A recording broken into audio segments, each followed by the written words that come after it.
안녕하십니까. 반갑습니다. 오늘 차례정진에 함께 해주신 여러 신대님들께 깊은 감사의 말씀을 드리겠습니다. 오늘은 방금 우리 총무님 말씀이 계셨듯이 안거 기간 중에 금불대학 총동문회의 학생들과 또 현재 재학 중인 모든 분들을 위해서 차례정진을 하는 날입니다.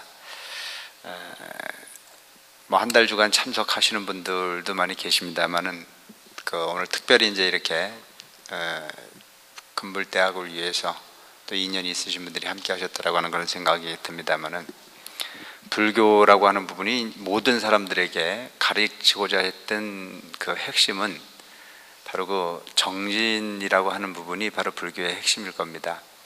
불교를 한마디로 정의를 한다면 우리 삶이라고 하는 부분이 영원한 진행형이라고 하는 겁니다. 그런데 그 영원한 진행형이 이 세상은 항상 움직일 수밖에 없는 부분이 삶을 가르치기 위해서 오신 것이 바로 부처님 가르침이다 라고 해도 아마 과언이 아닐 거다 하는 생각이 들어요. 그래서 부처님 가르침이 이 세상 모든 부분이 다 움직인다, 움직이게끔 돼 있지 않습니까? 그래서 그 움직임이라고 하는 그런 부분의 자체, 그거를 부처님은 재행무상이라, 이 세상의 모든 부분은 다 변화하게끔 되어 있다. 그 변화하는 부분을 우리가 이해하고, 불교는 그 변화의 과정을 바르게 변화할 수 있는 부분의 행위를 실천하기 위해서 노력하는 것 자체를 우리가 정진이다 이렇게 봐도 될 것 같아요. 어쨌든 이 세상은 변화하게끔 되어 있는데, 나라고 하는 부분도 그 변화의 흐름을 이해하고 그 변화에 편승해 갈 줄 아는 삶이 잘 사는 삶일 거다라고 해도 아마 그 제대로 된 정의가 되지 않겠나 하는 생각을 하거든요. 어차피 변하는 건데 잘 변해야 돼야 안 변해야 돼야? 잘 변해야 되죠. 근데 여러분들이 변한다는 사실을 받아들여야 되거든요. 그래서 이 세상의 모든 부분은 다 변하게끔 돼 있는데 모든 사람들은 변하지 않기를 바라지 않습니까? 그렇죠? 모든 건 다 변하더라도 내 사랑은 변하고 싶어요, 안 변하고 싶어요? 안 변하고 싶지 않아요. 그런데 사랑은 변해, 안 변해? 나는 안 해봐서 모르지만 변해. 나는 늙고 싶어, 안 늙고 싶어? 안 늙고 싶지 않아요. 그런데 안 늙고 싶다라고 해가지고 발버둥을 치지만 안 늙을 수 있어요, 없어요? 안 늙을 수 없어요. 그러니까 이 세상은 모든 부분은 다 그렇게 변하게끔 돼 있는 거야.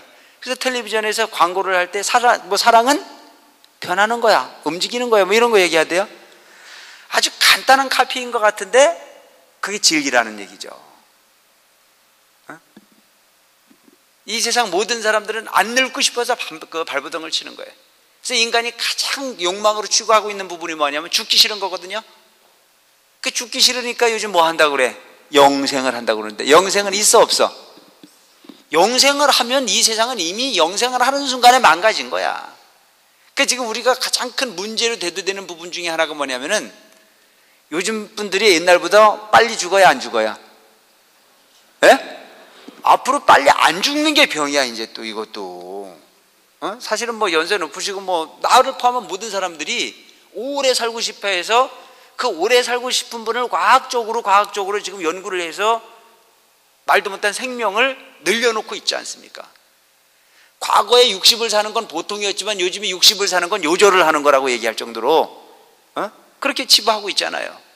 그래서 요즘 보통 80은 보통 살지 않아요.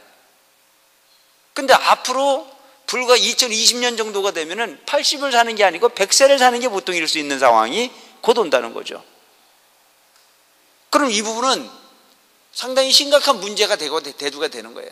생산적 어떤 그런 생명 능력을 가진 그 젊은 사람들보다는 소비적 성향의 연세 높으신 분들이 훨씬 많아지는 그런 추세가 이제 와지기 시작하는데, 그러면 어떤 경우가 생겨요? 상당히 심각한 노령 인구를 소위 보호하고 그분들이 생계를 유지해 가게 하기 위해서 쓰여지는 자금이 말도 못하게 많이 요구될 수밖에 없는 상황이 온다는 거죠. 그러니까 우리가 보면 어차피 인간이 오래 살려고 노력을 하는 부분은 좋지만 모든 부분은 다 순환해야 된다. 순환. 잘 돌아줘야 되는 거예요. 잘 흘러줘야 되는 게 원칙이거든요. 그래서 어떤 길로 가야 되느냐? 욕심으로써 세상을 대하려고 하지 말고 바른 길로 잘 순환할 수 있도록 가주는 것 자체가 어떻게 보면 정진이라고 볼 수도 있습니다. 이게 불교의 핵심이라고 볼 수도 있어요.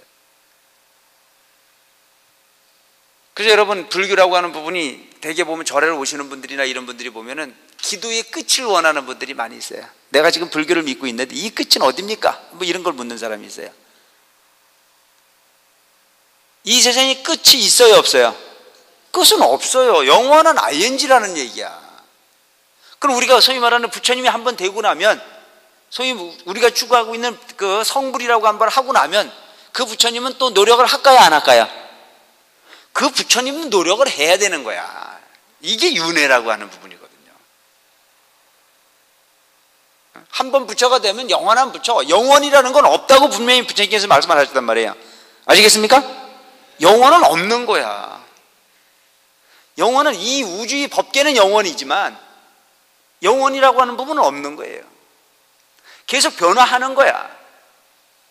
이 세상의 영원한 것 자체는 하나의 뭐예요? 재행무상이라고 하는 한 가르침. 그래서 언젠가 여러분들에게 설명을 드렸던 내용 중에 하나가 뭐예요? 이 세상의 모든 건 다 변한다. 변하지 않는 건 딱 한 가지밖에 없다. 내가 가르쳐 줬어요. 그죠? 이 세상의 모든 건 다 변하는데 딱 한 가지 안 변하는 게 있어. 그게 뭐예요? 변한다는 사실. 이 세상의 모든 부분이 다 변한다라고 하는 사실 하나만 안 변하고 나머지는 다 변하는 거예요. 재미있는 말이죠, 말 자체가. 그죠? 이게 진리야. 근데 모든 인간이 그 변하는 부분의 속성을 받아들이지 않으려고 발버둥 치는 데서 뭐가 와요? 고통이라고 하는 부분이 오게끔 돼 있는 거거든요. 그래서 오늘날 우리는 뭘로 돌아가야 되느냐? 자연주의로 돌아갈 필요가 있다. 자연주의. 그 자연주의라는 자체는 뭐예요? 역행하지 않는 순환의 문화에 우리가 편승할 필요가 있다고 하는 쪽 이야기를 하는 사람도 많이 있어요. 물이 흐르듯이 흐르는 방향으로, 너무 억지의 어떤 그런 부분을 강요하지 않고. 근데 오늘 우리가 이제 과학이라고 하는 부분을 통해서 생명도 많이 늘려놓고 삶도 편리해지고 뭐 이렇게 하다 보니까 여기에 대한 역작용 같은 부분이 우리 주변에 많이 있어요, 없어요? 많이 있잖아요. 그래서 지금부터 우리는 어떻게 살아야 되냐? 부처님 가르침대로 좀 살려고 노력을 해야 된다. 그 부처님 가르침이라는 자체는 뭘까?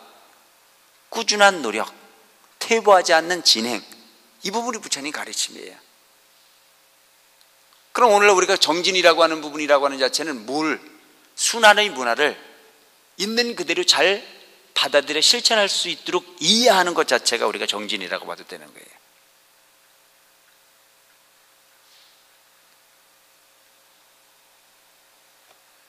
모든 부분이 육근이라고 하는 부분이 육경의 대상을 만나서 반복하는 갈등 속에 살고 있는 게 우리 중생들이다. 그 갈등을 최소화해서 있는 그들의 세상을 평가하고 판단할 수 있는 지혜가 무엇보다 중요한 부분이라. 그래서 불교는 이 세상의 순환을 가장 편안하게, 가장 완벽하게 이해할 수 있는 부분이 근본이야. 먼저 뭐를 찾아야 돼? 안정할 수 있는 자아의 본성을 찾을 수 있는 행위가 우선되어야 된다고요. 행동이 먼저가 아니라는 거예요. 그래서 정진이 뭔지, 어떤 정진? 내 마음을 찾는 정진, 나의 본성을 볼 줄 아는.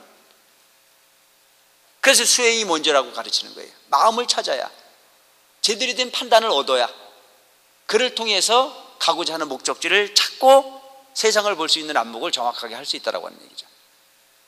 복을 짓는 것도, 누구에게 이익을 주는 부분도 뭐가 있어야 돼요? 지혜가 있어야 되는 거예요. 무턱대고 준다고 해서 되는 게 아니야. 자, 어떤 사람에게 나는 한없이 먹을 걸 줬다. 근데 그 먹을 걸 받아먹는 놈은 제어할 줄을 모르는 거야. 그래서 너무 많이 받아먹었고 배가 탈이 나가지고 고통을 받는다면 안중근만 못한 경우가 생겨요, 안 생겨요? 그리고 상대를 알아서 줘야 된다고 하는 거죠.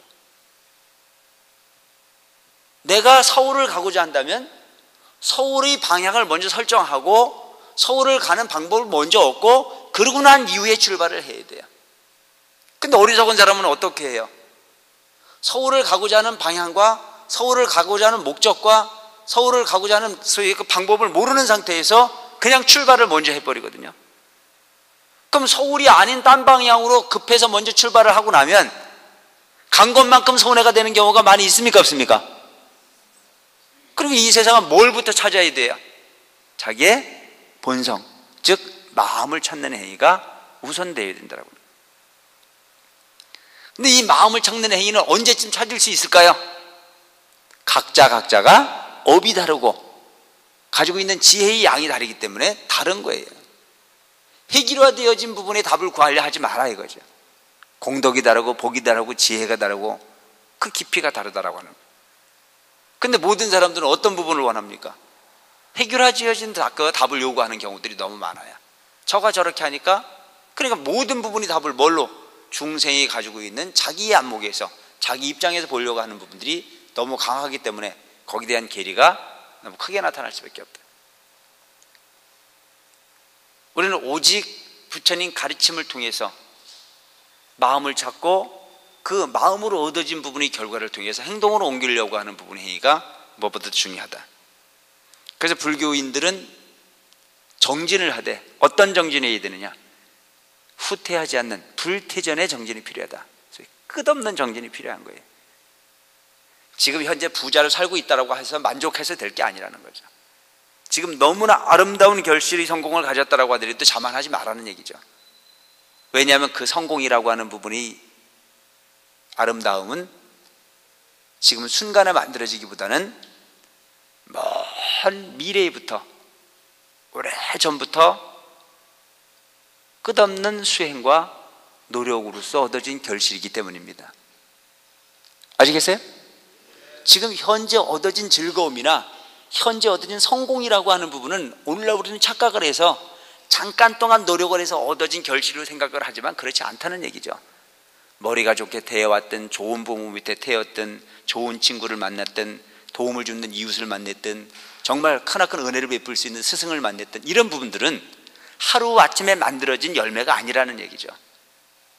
내 두뇌로, 내 기억으로 기억할 수 없는 먼 과거로부터 뿌리고 가꾸고, 그래서 선근으로 맺어진 열매를 지금 따는 거라 이거죠. 그럼 그걸 따는 순간에 우리는 뭘 준비를 해야 됩니까? 먼 미래를 준비할 줄 아는 사람이야말로 가장 지혜로운 사람이다. 그럼 이 세상의 모든 존재는 복이 있는 사람이든 없는 사람이든 끝없는 정진을 해야 됩니까? 안 해야 됩니까? 해야 되는 거예요. 미래를 위해서 준비할 줄 아는 삶을 살아라는 얘기죠. 그래서 이 세상 가장 불행한 사람은 어떤 사람이에요? 그와 같은 진리의 이치를 이해하지 못하고 나는 전생에 짓고 온 복이 없기 때문에 포기하는 사람, 아쉬울 게 없기 때문에 난 기도할 거리가 없다는 사람을 제일 불행한 사람들인 것 같아요. 기도를 하라고 이야기를 하거나 정진을 하라고 이야기를 하면은 나는 할 거리가 없다는 거예요. 그건 뭐 그거보다 어리석은 부분은 없거든요. 그래서 옛날에 부처님 당시에 부처님 제자 중에 유명한 아나율이라고 하는 부처님 제자가 있었습니다. 이 아나율이라고 하는 부처님 제자는 정말 수행을 열심히 했던 분인데, 어느 날 부처님께서 설법을 하시는 동안에 졸았어요. 또 우리 불자들은 스님들 법문할 때 조는 건 보통이잖아요. 에? 우리 사문사 신도들 빼놓고 딴 데 가보면 잘 졸더라고. 근데 보면 나도 안타까운 거라. 하는 사람도 졸리게 만들어 놓고 졸지 마라 그러는 것도 그것도 문제야. 그죠? 에? 중요하지도 않은 얘기를 중요하다라고 얘기하면 언제 중요한 게 나올까 하고 기다리는데 끝까지 안 나오더라고. 그러니까 이거 법문하는 사람들 사실은 이게 연구가 되져야 되는 거라. 나도 법문을 하고 사는 사람이지만 이게 참 보통 어려운 부분이 아니에요. 남 앞에 서서 뭐 이러고 저러고 이야기한다는 자체가 참 쉽지 않은 부분이다라고 하는 부분입니다. 그분도 그 말을 하는 그 사람도 얼마나 깝깝하겠어. 정말 자지 마라, 이게 중요한 얘기인데. 근데 들어보면 진짜 정작 중요한 거는 어디가 있는지 없는 거라. 근데 그분도 법회 끝나고 나가면은 무슨 후회를 할 것 같아요. 내가 이걸 얘기를 하려고 그랬는데 삼천포를 빠져가지고 놓치는 경우가 많아. 누가? 내가 하는 게 주로 그래. 나도 내가 한 연구를 해서 올라오는데도 핵심은 어디로 가버렸어요. 엉뚱한 방향 헤매다가 그냥 끝내버리는 그런 경우들이 많은데, 우리 그 신도들이 듣는 입장이라고 하는 부분도 대단히 중요한 거예요. 말을 하는 사람을 성의 있게 들어주는 부분, 공덕, 그건 엄청난 공덕이거든요. 그래서 이 세상은 이것과 저것이 반드시 함께 해야만 모든 부분이 이루어지게 돼 있어요. 복도 이루어지게 돼 있고, 그러니까 모든 부분은 주고받는 관계에서부터 행복도 있고 불행도 있고 세상의 조화가 일어난다는 얘기입니다. 아시겠어요? 홀로는 사건이 벌어질 수가 없어. 그래서 부처님 가르침이 뭐예요? 이것이 있으므로 저것이 있고 저것이 있으므로 이것이 있는 거야. 나의 행복이라는 자체는 내가 혼자는 절대 행복이라고 하는 단어를 완성시킬 수가 없어요. 반드시 이것과 저것이라고 하는 부분이 함께하게, 그걸 뭐래? 인과라고 얘기를 하고 인연이라고 얘기를 하고, 그를 통해서 만들어지는 부분을 우리가 조화라고 얘기를 하는 거라. 부처님이 아무리 위대하셔도 나같이 출가한 놈이 있으니까 위대하신 거 아니야, 그죠? 월드 스님이 아무리 잘난 척해도 들어주는 분이 있으니까 지금 잘난 척하는 거 아니야. 내가 아무도 없는데 지금 혼자 나와가고 이 짓 하면은 지나가는 사람이 뭐라 그러겠어요? 저 같다 이거야. 혼자 짓거리는 놈을 뭐라 그래? 에? 내 입으로 말 못하지. 그런 거 아니야, 그런 거. 그러니까 이 세상은 모든 부분이 다 주관과 객관에 의해서 조화를 이루게끔 되어 있는 부분이 세상 이치라는 얘기예요. 그래서 이 아나유리라고 하는 사람이 정말 아주 머리도 좋고 부처님 가르침을 실천하기 위해서 너무너무 애를 많이 쓰는 사람인데, 어느 날 부처님이 설법을 하실 때 꼬박꼬박 졸았어요. 그렇게 부처님도 우리가 세상을 잃어보면은 열심히 하는 사람이 뭔가 좀 문제가 있는 것 같으면 지적을 해야 안 해요? 열심히 하는 사람이 뭔가 소위 그 때를 놓치거나 중요한 부분을 놓쳐가면은 지적을 하게 돼 있거든요. 근데 아예 희망이 없는 놈은 지적을 합니까, 안 합니까? 안 해요. 그래서 미움이라고 하는 부분도 관심입니다. 사실은 미워하지도 않을 정도라고 그러면 이게 심각한 부분인 거야. 미워할 수 있다라고 하는 자체는 이미 가능성이 있다는 얘기거든요. 미움이라고 하는 부분까지도 없으면 그게 문제가 되는 거래요. 여기까지만 내가 잠깐 얘기를 하고, 옛날 부처님 당시에 또 이거 딴 얘기예요. 그러니까 관심이라는 건 대단히 중요한 거라. 그러니까 부처님 당시에 어떤 코끼리 조련사가 코끼리를 조련을 하고 있어요. 그러니까 부처님과 코끼리 조련사가 만나가지고 대화를 나눴어요. 그래, 참 부처님이 대단하신 분이라. 그 위대하신 부처님이 코끼리 조련사하고 대화를 나눌 수 있는 시간이 됐는데, 코끼리 조련사가 부처님에게 물었어. 부처님, 저는 코끼리를 조련하는 사람입니다. 이 코끼리를 조련할 때는 절대 그냥은 말을 듣지 않습니다. 그래서 반드시 그 코끼리를 조련할 때는 몽둥이를 때려서 못 알아먹기 때문에 송곳으로 코끼리를 찌릅니다. 그럼 그 통증에 의해서 코끼리가 되는 것과 안 되는 것을 구분을 해서 교육이 되기 시작을 합니다. 그때 부처님이 다시 물어요. 그러나? 그럼 그 코끼리가 송곳으로 찔러서 교육을 조련을 하고 해도 못 알아먹으면 어떻게 되느냐? 그렇게 고집이 센 놈이 있거나 그래도 내 말을 들어주지 않는 놈이라면 저는 그 코끼리를 죽여버립니다. 말을 안 듣는 코끼리니까 그냥, 그렇잖아요. 코끼리가 얼마나 많은 걸 먹어요, 그죠? 근데 사람의 어떤 필요에 의해서 기르는 코끼리가 도저히 필요에 의해서 따라주지 않는, 조련이 되지 않는 코끼리라 그러면 코끼리 주인 입장에서는 야성으로 보내주거나 죽여버릴 수밖에 없는 건 다 사실이잖아요. 그래 죽여버립니다, 이렇게. 그러니까 이 코끼리 조련사가 다시 부처님에게 물어. 부처님은 일체 중생을 조련하는 거나 마찬가지 않습니까? 가르쳐서 부처를 만들기 위해서 가르침을 피고 있지 않습니까? 그 많은 사람들 중에는, 그 많은 제자들 중에는 부처님 가르침을 잘 따르는 제자들도 있겠지만 잘 따르지 않는 제자들도 분명히 있을 겁니다. 그럴 땐 어떻게 하십니까? 그 부처님께서 나는 그들에게 때로는 꾸지람도 하고 때로는 경책도 하고 이렇게 한다. 그 많은 제자들 중에 혹여 내가 기르는 코끼리처럼 송곳으로 찔러도 못 알아먹을 정도로 고집이 세고 무지한 제자도 분명히 있을 겁니다. 그런 제자들은 부처님 어떻게 하십니까? 이렇게 물었어요. 그래 부처님이 뭐라고 그러냐면은 나도 그놈들을 죽여버린다. 이거 부처님은 살생을 하지 않으시는 분인데 어찌 부처님께서 그 사람을 죽여버린다고 말씀을 하십니까? 나야 그냥 그 소위 그 중생으로 사는 사람으로서 코끼리를 그냥 죽이거나 살리거나 하는 부분이 별 그런 부분이 없이 살지만 부처님이 항상 불살생, 산목숨을 죽이지 마라고 말씀을 하시고 모든 중생을 자비로 대하라고 하는 부처님께서 어찌 그런 소위 말씀을 할 수 있습니까? 라고 따져 물으니까 그때 부처님께서 하시는 말씀이 뭐라고 그래요? 내가 그를 죽이는 것은 그의 목숨을 죽이는 것이 아니고 내가 그에게로부터 관심이 없어지는 것이다. 그로부터 마음을 쓰지 않는 거예요. 이걸 잘 생각해 볼 필요가 있는 겁니다, 여러분.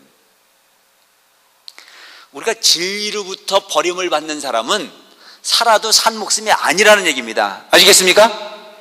진리로부터 우리가 진리로부터 버림을 받은 존재는 살아도 산 목숨이 아니야. 보다 나은 곳으로 나온 곳으로 부처님 가르침을 통해서 업이라고 하는 부분을 이해를 하고 보다 나은 업을 통해서 노력해 가는 부분이 살아있는 거라. 재불의 운으로부터 놔져버리고 부처님이 진리로부터 그가 멀어질 수밖에 없다고 그러면 그건 죽은 목숨보다 더 심각한 부분일 수밖에 없는 거다. 관심이 없다는 자체는 그만큼 애로운 부분이고 그건 죽음의 고통보다 더 큰 거다라고 하는 쪽의 생각을 가지고 가야 진정한 불자일 수 있다는 얘기죠. 그래서 이 아나율이라고 하는 이 제자는 정말 성실했던 제자였는데 너무 피곤하니까 잠깐 졸았단 말이죠. 그러니까 부처님께서 아나율을 불렀어요. 아나율이여, 너는 적어도 깨달음을 얻어 부처가 되겠다라고 하는 목적을 세워 출가를 했다고 내가 아는데 어찌 너가 내가 법문을 하는 중에 좋을 수 있느냐, 이렇게 얘기했어요. 그러니까 아나율이 너무너무 부끄러웠어. 스승을 존경하지 않으면 부끄러운 마음이 생겨요, 안 생겨요? 스승을 존경하지 않으면 부끄러운 마음이 안 생겨요. 스승을 너무나 존경하고 너무나 위대한 스승이라고 하는 부분이 마음이 있기 때문에 스승의 그 한마디에 아나율은 부끄러워서 어쩔 줄은 몰랐습니다. 그래서 아나율이 오늘 세웠어요. 난 지금부터 잠을 자지 않겠다. 그래서 아나율이 그때부터 잠을 안 잤어요. 그러니까 우리가 성한 사람이 잠을 안 자면 눈이 어떻게 돼요? 눈이 짓물리기 시작해가지고 눈에서 막 고름이 나오고 짓물이 나오고 그래서 아나율은 훗날 눈이 멀어버립니다. 그 부처님이 그냥 그러지 마라, 그렇게 하는 것이 아니다. 설득하고 설득해도 아닙니다. 저는 부처님의 어떤 그런 설법을 하는 중에 제가 감히 잠을 잤습니다. 그래서 이 눈으로서는 이와 같은 의지로서는 더 이상 얻을 수 있는 부분이 없습니다. 그래서 고집을 세워가지고 아나율이 눈이 멀어가지고 완전히 봉사가 돼버렸어요. 장님이 돼버린 거죠. 그렇지만 그 아나율은 눈이 멀어버렸지만 정진하는 부분에 해태심을 갖지 않고 열심히 정진해서 눈을 감고도 모든 부분을 볼 수 있는 천안통을 얻었어요. 그래서 천안제일 아나율이라고 하는 칭호를 얻게 되죠. 그래서 오늘 이 아나율이 눈이 멀어진 상황이지만 스님들이 삶이라는 자체는 사실은 자급자족이거든요. 얻어먹는 부분으로, 걸식을 하는 부분으로, 빨래를 하고 소위 그 옷을 겨입고 하는 건 누가 하는 거예요?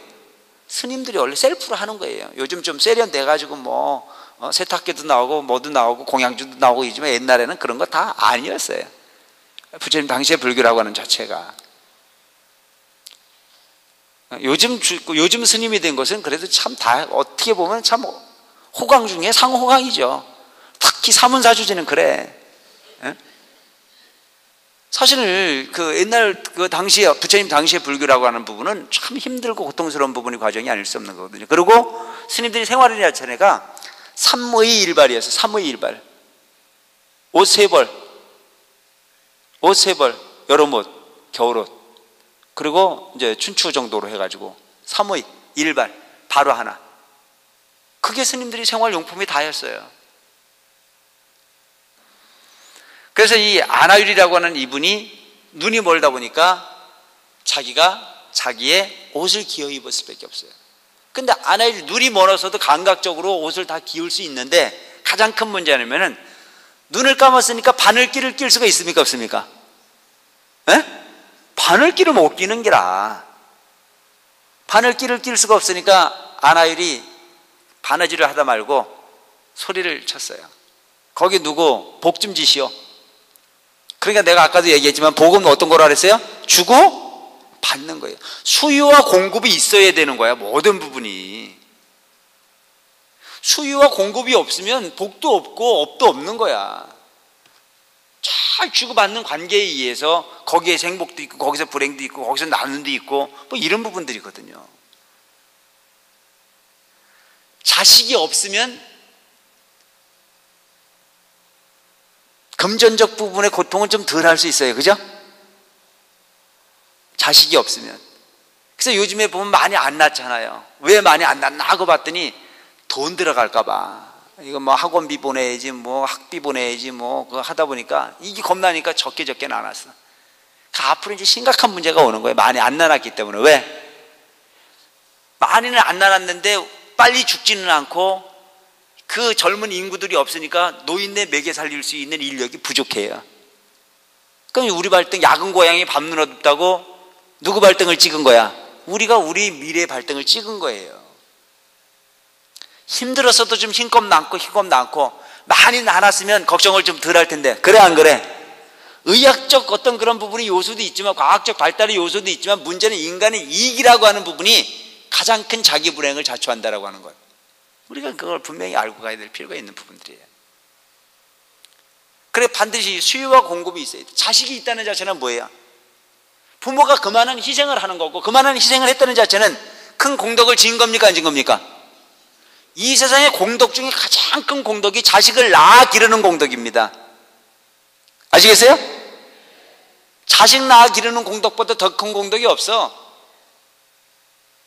왜냐하면 이 세상에 마음을 주는데 100% 150%를 줄 수 있는 게 바로 자식이기 때문입니다.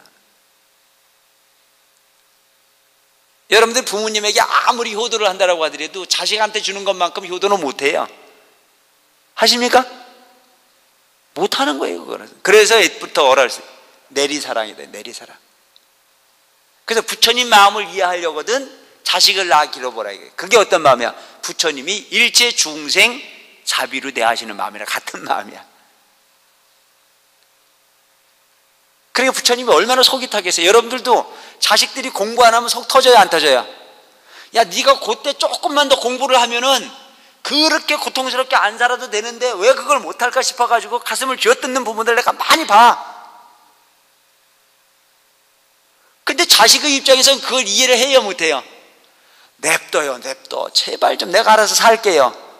그 부모 입장에서는 네가 거기서 조금만 더 열심히 해주면 그 구말리 같은 인생이 아주 편안한 인생이 될 텐데도 불구하고 너가 그걸 왜 참지 못하고 가냐. 부처님이 우리 중생을 바라볼 때 그런 마음일 거란 말이야. 야 조금만 불편하게 살아라. 너가 지금 욕심으로서 세상을 다하고 있는 그런 부분들은 별로 긴 게 아니다. 이게 잠깐 동안 일어나는 그 부분인데 그 부분을 참고 견뎌 지킬 거 지키고 소위 행할 거 행하고 그래 실천을 해서 살면 그 미래는 훨씬 더 행복한 미래가 네 앞에 놓여져 있는 부분이라고 하는 부분을 부처님께서 강조하셨는데 우리는 그것 좀 손해를 보면 죽는 줄 알고 난리를 치는 게 중생 아닙니까? 똑같은 거라.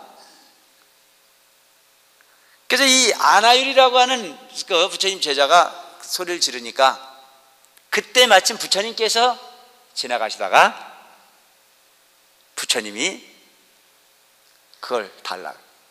그러니까 아나율이 부처님이라고 하는 그 소위 그 스승이 내가 복을 짓겠다. 나에게 복을 지을 수 있는 기회를 달라. 그래 아나율이 아유 그거 아닙니다 부처님 이건 아닙니다. 그 주변에 있는 사람이 부처님이 그걸 어떻게 하십니까? 저희가 하겠습니다.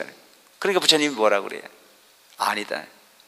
이 세상에 복을 구하는 자가 있거든. 나보다 복을 구하는데 많은 마음을 내는 사람이 있으면 나와보라 이거예요. 부처님이 이미 복과 지혜를 구족하신 분인데도 불구하고 완성이 아닌 뭘 보여주는 거예요? 영원한 진행형이라는 얘기예요. 공덕을 짓는 행위에 있어서는 이미 다 되어진 부분은 없다는 얘기입니다. 영원히 새로운 복을 지어서 가지 않으면 안 되는 것이 세상의 이치라고 하는 부분을 이 부분에서 말씀을 하고 계시는 겁니다. 아시겠어요? 근데 우리가 쉴 시간이 어디 있어요? 우리가 만족할 시간이 어디 있어? 내 인생 다 살았다고 얘기할 일도 없는 거고, 내가 이미 출세를 다 했다고 얘기해서 될 일이 없는 거야.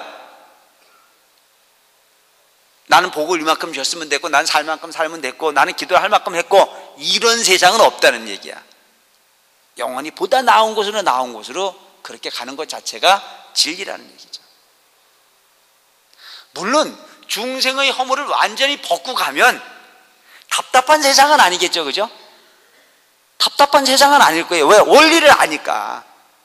인과를 알고, 내가 전생에 뭐였으면 내가 이런 행위를 하면 과거 미래에 뭐가 될 거고 다 알고 가는 부분이겠죠. 근데 우리는 아직 그 단계까지는 가지 못한 부분이 중생이라. 그러니까 우리 뭘 믿고 가면 되는 게, 부처님 말씀을 믿고 가보자는 거죠. 왜? 부처님 거짓말할 분은 아니니까. 이 허무맹랑한 부분을 소위 논리를 말씀하신 것이 아니고 아주 사람에게 가장 논리적 성향을 통해서 부처님 말씀이 전해지고 있는데, 부처님 말씀은 다 어떤 거예요? 사건 중심적 내용들입니다. 사건 중심적. 부처님 초기 경전을 보면 다 어느 때에 사실적으로 있었던 내용들을 이야기를 하고 있는데, 그 내용을 들어보면 허무맹랑하지 않다는 얘기입니다. 그 논리가 다 맞아떨어지는 내용만 설법을 하고 계시거든요. 그럼 우리가 그 부분을 믿어야 돼, 안 믿어야 돼요? 믿어야 되는 거라 이거죠. 부처님이 말씀하신 원리대로만 살면, 지금 부처님이 열반에 드신 지가 2500년 이상의 시간이 지냈는데도 불구하고 모순이 없어요.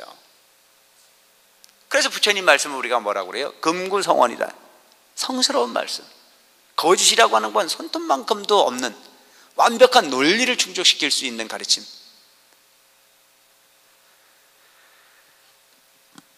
그래서 중요한 부분은, 우리가 인생을 살아가는 데 있어가지고는 성공을 목적으로 살고 있지만, 성공이라고 하는 부분도 중요하지만 성공의 정상에서 내려올 줄 아는 것도 대단히 중요하다. 내려오는 부분을 자꾸 계산하지 못하는 부분에 대해서 와지는 그런 부분이 소위 모순이 아닌가 싶은 그런 생각을 좀 하게 합니다. 모든 인생이라는 자는 반드시 오르막이 있으면 내리막이 있게끔 마련이에요. 어떤 분들이 이제 저한테 그런 얘기를 하는 분들이 많이 있어요. 어저께도 내가 일본의 학생들이 이곳에 와가지고 템플스테이를 1박 2일 동안 했는데, 그 학생들이 오면 스님하고 대화하는 시간을 참 좋아해요. 어저께도 한 2시간 가까이 그 시간을 가졌는데, 근데 올해는 한 2시간 정도, 그것도 뭐 짧게 하라, 무조건 짧게 해야 된다 뭐 그래가지고 뭐 했는데, 그 질문 내용 중에 하나가, 세속에서 사는 사람들은 다 자기 욕망을 통해서 세상을 살고 있는데 스님들이 삶은 어떤 겁니까? 뭐 이런 걸 물어요. 근데 내 입으로 내가 욕망이 없다고 이야기하기엔 참 부끄럽더라고요. 왜? 나도 욕망에 가득 차 있는 사람이니까. 그리고 그 이제 일본의 현실 불교에 대한 부분을 여기서 얘기를 하는데, 아까 한국 불교하고 좀 차이가 많이 있거든요. 왜냐하면 일본의 불교는 부쩍 발전이 되어 있긴 하지만, 우리나라의 어떤 스님들이 그 삶을 사시듯이 뭐 무소유라고 하는 부분의 삶을 살기보다는 거의 직업화되어 있습니다. 그래서 일본에서 뭐라고 그러나, 결혼을 앞둔 남자들 또 여자들이 있지 않습니까? 그 중에 신랑 후보의 가장 좋은 그룹이 스님이라 그래요. 일본에서는. 왜냐하면 보장되어진 직업 중에 하나거든요. 그리고 일본에는 그 스님들이 결혼을 해가지고 주지직을 자식한테 승계를 합니다. 그러니까 큰 절들 같은 경우는 뭐 어마어마하지 않습니까? 그게 이제 아주 보편화되어져 있어요. 근데 이제 그런 부분이 만연되어지다 보니까 좀 개인화되어지고, 어떤 그 수행 쪽의 어떤 불교이기보다는 아주 물질적 어떤 그런 부분으로 많이 치달아가는. 제가 어저께 그 설명을 하면서 뭐라고 얘기를 했느냐면은, 이해는 할지 모르겠지만 이곳에서의 나라고 하는 부분도, 이곳에서의 오랫동안의 삶으로 인해서 지금 대단히 편안해져 있거든요, 제 삶이. 왜냐하면 눈 감고도 세상 돌아가는 걸 다 거의 이 바운다리 속에서 움직여지고 있는 부분은 다 알고, 이 사문사에 오시는 웬만한 신도님들, 일을 할 만한 신도님들이 존재에 대해서 거의 다 파악을 하고 있는 부분이니까 어려운 부분이 하나도 없어요. 근데 이 부분을 내가 집착을 해서 내 거다라고 하는 부분이 집착을 하기 시작하면 말도 못한 고통이 나한테 오게끔 돼 있어요. 근데 나는 언제든지 무슨 생각을 갖고 있느냐면 떠날 준비를 하고 있는 거야. 나는 떠난다. 떠날 땐 이 사문사를 가지고 가야 돼, 안 가지고 가야 돼? 안 가져가야 된다라고 하는 부분을 내가 항상 생각을 하고 있는 거야. 근데 내가 이 부분에 내 거다라고 하는 부분으로 내가 여기서 영원히 머물러야 된다는 생각을 가지고 이건 내가 만들었다라고 하는 부분이 생각으로 모든 신도님들이 마음을 내가 다 훔쳐가지고 가야 됐다는 생각으로 그러다 보면 문제가 생겨야 안 생겨야? 생기게끔 돼 있는 거래. 비우라 이거죠. 비우라 이거. 때가 되면 과감하게 비워주고 갈 줄 아는 마음을 가져라. 그러니까 조사스님께서 하신 말씀이 기가 막힌 말씀이 있잖아요. 뭐예요? 이 세상에 내 것이 어디 있나요? 사용하다 버리고 갈 뿐이라 이거예요. 크게 보라 이거 크게. 100년을 살지 못해서 100년을 살지 못하는 게 우리 인생인데 1000년을 걱정하는 부분으로 인생을 살지 말라는 얘기죠. 내 자식에게 억만금을 내려주려고 애쓰지 마라 이거예요. 왜? 그 억만금은 자식이 지킨다라고 하는 보장이 없어요. 뭘 주면 되는 겁니까? 바른 양심과 바른 철학과 성실함과 뭐 이런 부분을 좀 전달해 줄 수 있는 방향으로 가라 이거죠. 그런 거야말로 그 자식을 영원한 행복을 보장할 수 있는 삶의 방법이 될 수 있지만 물질적 행위를 통해서 그의 행복을 보장해 주려고 애를 쓰다 보면 그보다 더 큰 모순은 없다는 얘기예요. 그래서 집착으로부터 벗어나는 부분을 가르쳐라 이거예요. 그 집착으로부터 자유로울 수 있는 게 부처님이고 그 집착으로부터 자유로울 수 있는 행위를 실천하는 게 스님이어야 되고 그 스님이 가르침을 실천하고 있는 불자들이 그 부분을 배워야 된다는 얘기입니다. 아시겠습니까? 성공은 좋지만 그 성공이라고 하는 부분이 영원한 성공의 자리로 버팅기려고 하지 말아야 죠. 때가 되면 과감하게 놔줘서 갈 줄 아는 그런 부분이 지혜가 무엇보다 필요하다. 그래서 지장경에 보면은 그 뭘로 비유를 하셨냐면 우리 인간의 인생이라는 자체는 저 비탈길을 짐을 잔뜩 실은 수레를 끌고 가는 경우나 마찬가지다 이렇게 비유를 하셨어요. 지장경에 보면 아주 비탈진 비탈길을 수레에 짐 잔뜩 실은 수레를 끌고 올라가는 격이나 마찬가지다. 여러분 그 수레를 끌고 올라가다가 힘들다고 놔버리면 어떻게 돼요? 다시 제자리고 제자리는 문제가 아니고 자살해 죽는 거잖아요. 수레에 채워 죽을 수밖에 없는 거 아니에요. 그래 우리는 어떻게 해야 돼? 끝까지 끌고 올라가는 인생을 살아야 되는 거예요. 그게 정진이야. 중생의 허물을 가지고 있는 순간에 이미 거기서 어떤 낙을 구하려고 생각하지 마라 이거죠. 꾸준한 노력이 있는 것. 그래서 오늘 열매를 맺었거든 미래를 위한 열매를 또 따기 위해서 심을 줄 아는 반복되어진 보시를 거듭하라 이거죠. 그래서 육바라밀의 근본이 뭡니까? 대승불교의 어떤 그 가장 처음 실천을 하는 부분이 육바라밀인데 그 육바라밀의 근본이 바로 보시바라밀이라 이거죠. 끝없이 주라는 얘기입니다. 아시겠습니까? 끝없이 주는 거야. 어떻게 줘야 돼? 바라는 마음이 없이 주라. 바라는 마음이 없이. 그러니까 바라는 마음이 없이 줄 수 있는 가장 기본은 뭐예요? 내 자식, 내 부모, 내 형제, 내 이웃 가까이에서부터 멀리 베풀으라 이거죠. 근데 가끔 보면 남한테는 잘하는데 자기 가족에게는 참 인색한 사람들 많이 있어요 없어요? 난 참 어리석다고 생각을 해요. 먼저 내 가족, 내 주변부터 좀 잘 챙겨주라 이거예요. 쌓아놓고 죽으면 너무 많이 쌓아놓고 쓰지도 못하고 죽으면 어디 가는 줄 알아요?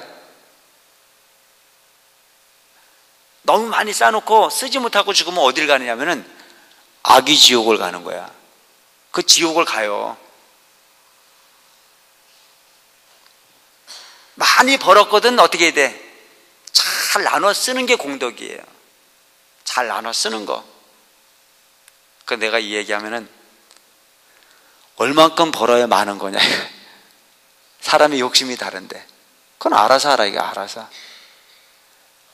항상 얘기하지만 큰 거로서 공덕을 짓기는 어렵습니다.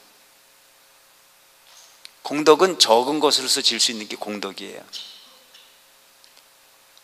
여러분, 절에 와서 시주를 하는 것도 큰 거 가지고 시주하기 어려워요.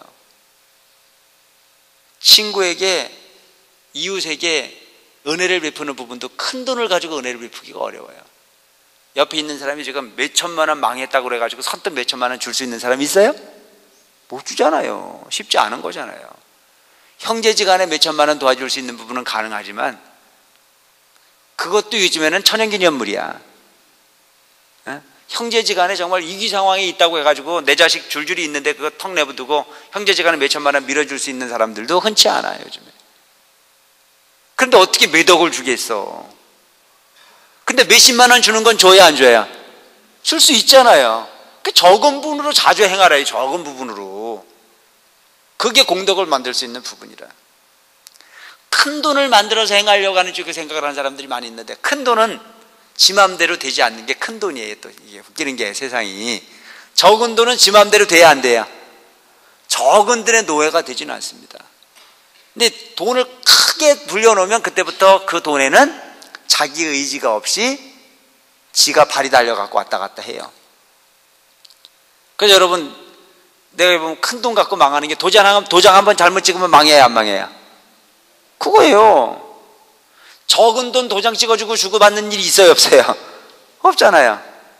그러니까 적은 걸 무시하지 말라는 거죠. 응? 대개 보면 적은 걸 무시하거든요. 정말 진정한 공덕이 만들어지는 것은 큰 데서 이루어지는 게 아니다. 그래서 크게 키워서 뭔가 좋은 일을 해보겠다라고 하는 쪽의 생각은 옳지 않다. 적지만 마음이 일어나는 순간에 습관을 들이라 이거죠. 그래서 이 세상 삶이라는 자체는 오직 마음이라고 하는 부분이 근본을 이루지 않으면 얻어질 수 있는 부분이 없어요. 불설 처처경이라고 하는 경전에 나오는 이야기인데, 어느 큰 스님 한 분과 삼위승 하나가 길을 가고 있었어요. 그 길을 가다 보니까 금덩어리를 하나 발견을 했어. 누런 금덩어리를 하나 딱 발견을 했어. 그러니까 삼위승이 얼른 주워가지고 챙겼어. 왜? 큰 스님 모르게. 큰 스님은 뭘 가르칩니까? 물질로부터 자유로워라. 물질의 욕심을 내지 마라. 물질이 화를 부르는 근본이다. 뭐 이런 걸 주로 가르쳤거든요. 그러니까 이 스승이 그걸 배웠던 제자가 그래도 금덩어리를 보니까 마음이 생겨요, 안 생겨요? 그 금덩어리를 보면 월도 스님은 주술까 안 주술까? 아마 환장을 할 거야. 그러니까 그 금덩어리를 보는 순간에 마음이 생겨가지고 이 삼위승이 금덩어리를 탁 주워서 챙겼어요. 그러고는 큰 스님에게 그때부터 바빠지기 시작한 거. 빨리 가자고. 큰 스님 빨리 가자고. 바빠 죽겠다고. 금덩어리를 줍기 전에는 정말 여유로운 행보였었는데, 여러분, 우리가 소위 말하는 선을 하는 데 있어가지고는 마음이 일어나지 않는 게 선입니다. 아시겠습니까? 마음이 분주하게 일어나지 않는 게 선이야. 선이 그렇게 어려운 부분이 아니거든요. 중생은 그 마음이 그냥 마음 둘 데도 없이 끄들려 가는 게 중생인데 그게 번뇌거든요. 근데 선이라고 하는 부분은 육군이 육경의 대상을 만나도 거기에 끄들려 가지가 않는 거야. 눈을 뜨고 봐도 거기 마음까지 그 현상이 들어오지 않는 거야. 오직 가장 편안한 자기를 볼 줄 아는, 그걸 연습하는 게 여러분들이 지금 하고 있는 수행입니다. 아시겠어요? 번뇌에 끄들리는 게 중생이야. 그러니까 여러분들도 지금 앉아가지고 눈 감고 있지만 마음이 이리 끌고 가고 저리 끌려가고 끌려다녀 안 끌려다녀? 그게 아직 중생이야. 그 끌려다니는 부분을 안 끌려다니려고 마음을 모아가는 것 자체, 그걸 습을 들이는 것 자체가 그게 바로 수행이라. 근데 어떤 사람 와가지고 하는 얘기가, 스님, 아유 기도 못하겠시오. 왜요? 아유 눈만 감으면 별 생각이 다 나는데 그거 어떡합니까? 별 생각 다 나는 게 당연한 거야. 그 별 생각 다 나는 부분을 다 나지 않게 만드는 부분이 자체가 수행이라는 얘기입니다. 아시겠어요? 별 생각 다 나니까 중생이지, 그게 아니면 중생이 아닌데, 수행도 안 했는데 별 생각이 안 나면 그건 또 상당히 심각한 부분의 문제야. 수행도 안 했는데 아무 생각도 없으면 그거는 딱 바깥의 얘기를 뭐라 그래? 내 입으로는 말 못해. 그런 존재거든, 그런 존재. 그래, 번뇌가 있다는 건 당연한 거고, 그 번뇌가 있다라고 하는 그 번뇌로부터 자유로울 수 있는 것 자체가 선이야. 그게 수행이라. 근데 그 스승과 더불어 이 제자가, 삼위승이 아주 편하게, 아무 걱정긍심 없이 그 길을 가고 있었는데, 금덩어리 하나 줍는 순간에 그때부터 바빠지기 시작하는 거야. 큰 스님 빨리 갑시다. 빨리 갑시다. 그러니까 이 제자는 그때부터 왜 그래 바쁜 거예요? 어두워지면 금덩어리 뺏길까봐, 어떤 데한테 당할까봐 불안하잖아요. 그러니까 스승이 뭐라 그래요? 버려라. 그 금덩어리 가지고 뭐 할 거니? 버리라 이거예요. 버리고 나니까 바빠지는 마음이 없어졌어요? 안 없어졌어요? 세상에 큰 자유야. 내가 옛날에도 그런 얘기를 했지만, 옛날에 큰 스님 모시고 그 인사에 살 때 제가 낮에는 농장을 가고 저녁에는 이제 큰 스님을 모시고 한 3년 동안 그렇게 살았어요. 농사를 짓는 게 요즘처럼 이렇게 편리하게 농사를 짓는 게 아니고, 그때 한 20년 전만 하더라도 지게질을 많이 했어요. 지게질을. 그러니까 비가 많이 오고 그러면 구인사 올라가는 길이 끊어지고 그러면 차가 끊어져 가지고 전부 다 지게질을 해야 되는데, 영춘이라고 하는 곳에서부터 배추, 무를 한 짐 지면 구인사까지 가야 돼. 지고 그냥 올라가도 힘들어 죽겠는데, 지금도 쬐끔한데 그때는 더 쬐끔했어요. 코가 진짜 막 땅에 닿도록 그래 하거든요. 그래 하고 나면은 한 달에 용돈을 주는 게 그 당시에 한 6, 7만 원 정도를 주세요. 요즘은 많이 올라갔고 23만 원 받아. 내가 한 달에 많이 받죠. 엄청나게 올랐어. 23만 원. 그 돈을 다 어디다 써? 근데 그 당시에 6, 7만 원 정도를 받아요. 그럼 그거를 이제 차곡차곡 와가지고 그때는 어디 갖다 넣을 때도 모르고 농에다 갖다 넣는 거야. 농에다가.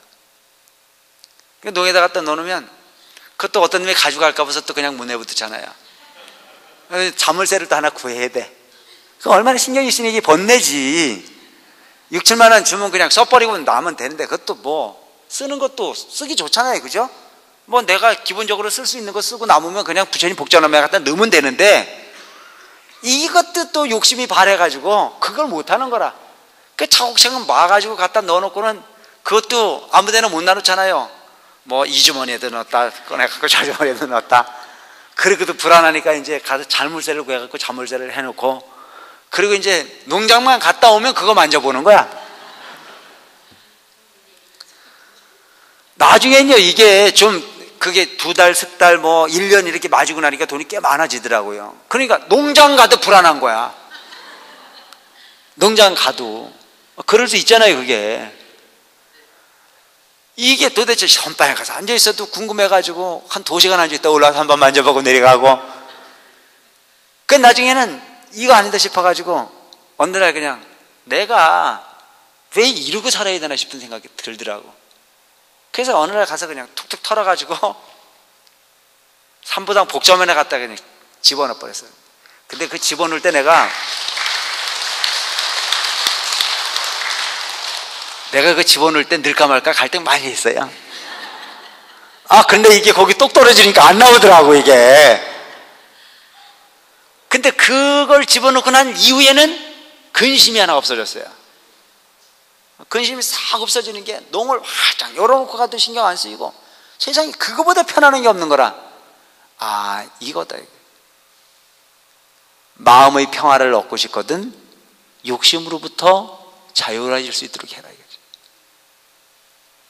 내가 엄청나게 뭘 많아놓고 난 이후에 뭘 하기보다는, 내가 그때 생각한 게 뭐냐면, 그렇게 됐으면 차라리 적은 부분이 돈이 생겼을 때 그냥 그때그때 쓰고 남으면, 그렇게 했으면 그 공덕이 엄청난 공덕이 됐을 텐데, 그걸 내가 수년을 맞다라고 하는 부분에 부끄러움 같은 부분도 사실은 있었던 게 사실이라 이거죠.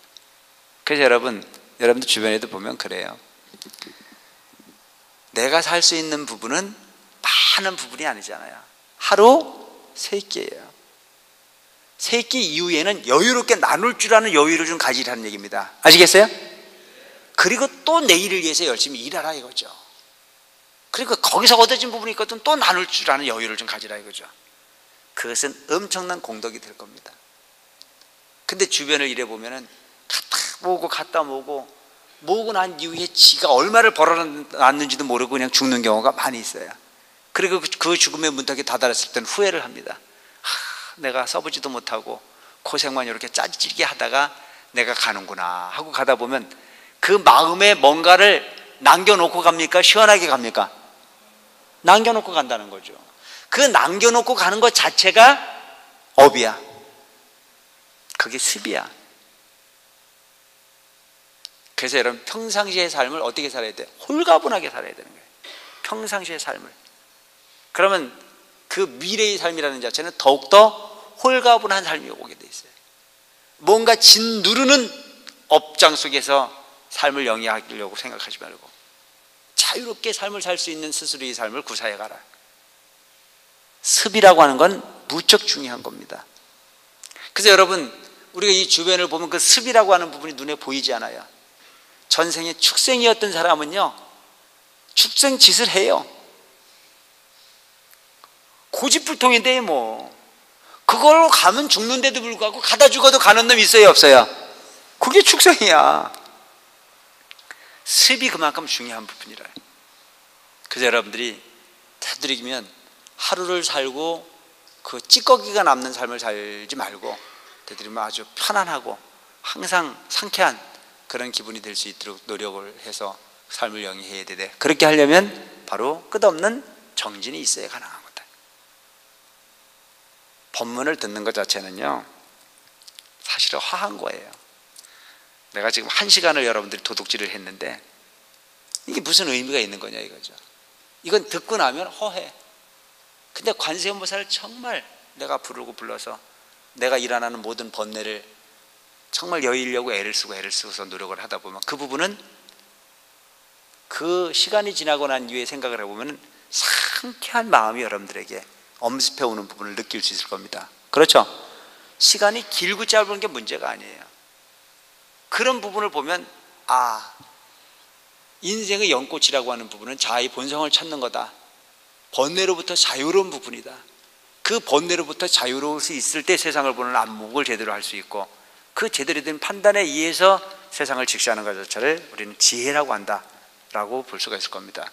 무조건 열심히 정진하시고 불교대학 오늘 뭐 이렇게 스님 법문을 위해서 나오신 분도 있겠지만 법문이라고 하는 부분도 궁극적으로 보면 여러분들이 목적지 즉 수행이라고 하는 부분이 근본이라고 하는 사실을 가르치기 위해서 반복되어지는 이야기들이라고 하는 걸로 아마 정의를 할 수 있을 겁니다. 이제 한 달 주간 크게 많이 남지 않았습니다. 그리고 요즘에 아주 기도하기가 참 좋은 철이에요. 그죠? 덥지도 않고 춥지도 않고 아주 좋은 철인데 이 좋은 철에 그냥 시나 쓰고 풍류나 즐겨서 시간을 보내는 것보다는 자아의 잃어버린 나를 찾기 위해서 진정한 자아의 그 본성을 보기 위해서 노력하는 행위, 그 행위를 통해서 소위 번뇌로부터 자유로울 수 있는 자신을 만든다면 그 억겁다생의 크나큰 보배의 빛을 발할 수 있다는 점을 기억하시고 열심히 정진하시길 바라면서 오늘 두서없는 법문을 맺겠습니다. 여러분 고맙습니다.